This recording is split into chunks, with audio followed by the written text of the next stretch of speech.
এইটা হলো ভাইরাল বটতলা। সন্ধ্যা হলে মানুষের আনাগোনা। বটগাছের দিকে তাকিয়ে দেখি সুন্দর আলোকসজ্জা। দেখে খুবই ভালো লাগলো, মুগ্ধকর।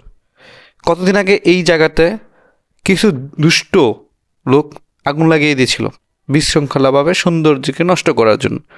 কিন্তু সেই জায়গাটুকু আবার সুন্দরভাবে দাঁড়িয়েছে কিছু তরুণ উদ্যোক্তার কারণে।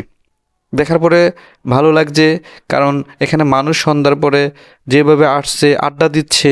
আমিও সেখানে গেলাম, আড্ডা দিলাম। আপনারা আসতে পারেন, দেখতে পারেন। কারণ এখানে খোলা চারদিকে মাঠ, মাঝখানে দাঁড়িয়ে আছে খোলা জায়গাতে একটি গাছ, যেটাকে বলা হয় বটবৃক্ষ।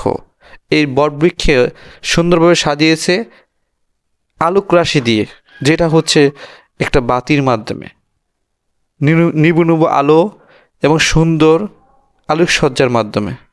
যাই হোক, ভালো লেগেছে।